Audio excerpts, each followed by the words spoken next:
नमस्कार दोस्तों, स्वागत है आप सबका आपके अपने चैनल स्टडी विद एचपी स्वामी पर, जहां पर आपको हर दिन हाई कोर्ट, एसएससी इत्यादि विभागों हेतु समय पर डिक्टेशन उपलब्ध करवाया जाता है।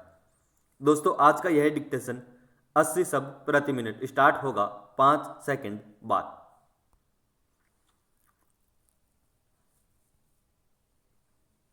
स्टार्ट।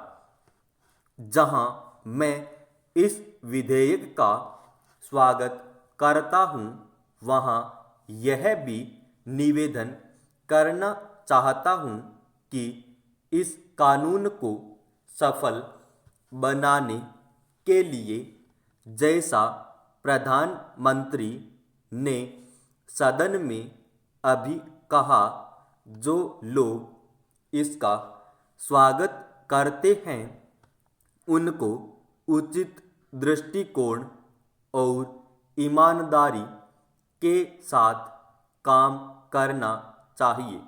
हमारे देश ने गरीबी को करने के लिए पंचवर्षीय योजनाओं के माध्यम दूर से योजनाबद्ध तरीके से विकास के कार्यक्रम को चलाने की नीति अपनाई है। विधेयक के सिलसिले में जहां यह विरोध किया जाता है कि इस विधेयक से एक तानाशाही पैदा होगी, अधिनायकवाद होगा, वहां मैं यह निवेदन करना चाहता हूं कि यह विधेयक उन लोगों पर जो पूंजीवाद के जरिए से, एकाधिकार के जरिए से हम पर नियंत्रण रखना चाहते थे और जिनकी पूंजी इस विधेयक के अभाव में बैंकों के माध्यम से बराबर बढ़ती जा रही थी, रोक लगाता है।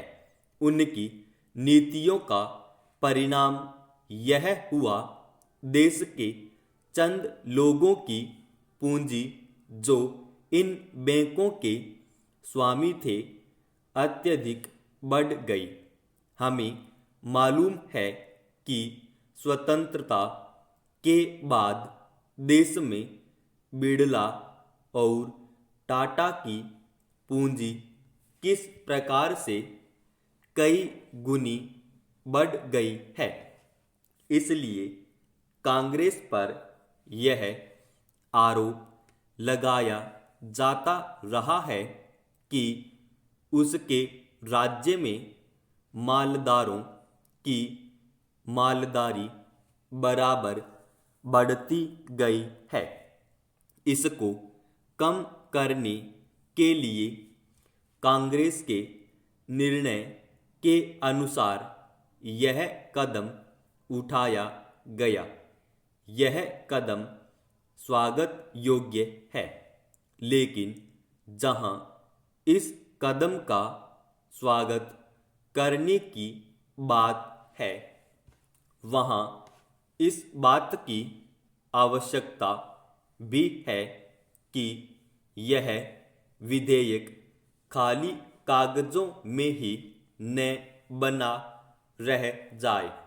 आज के जमाने में हमारे शासन में जिस तरह से नौकरशाही का बोलबाला चला आ रहा है, जिसको यह सरकार समाप्त नहीं कर सकी है, सभापति महोदय, मैं निवेदन करना चाहता हूं कि सबसे बड़ी आवश्यकता इस बात की है कि इन बैंकों में इन नौकरशाहों को न रखकर उनके संचालन के लिए ऐसे नागों को रखा जाना चाहिए जिनका बैंकों के राष्ट्रीयकरण में पल विश्वास हो, क्योंकि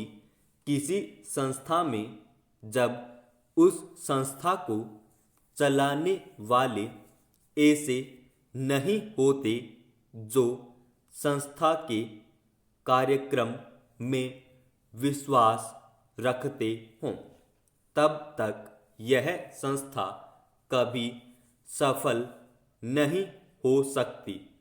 मेरा कहना यह है कि हमारे देश में सार्वजनिक उपक्रम जो असफल है उसका सबसे बड़ा कारण यही रहा है जितनी की असफलता हुई है उसका कारण हमारी नौकरशाही रही है।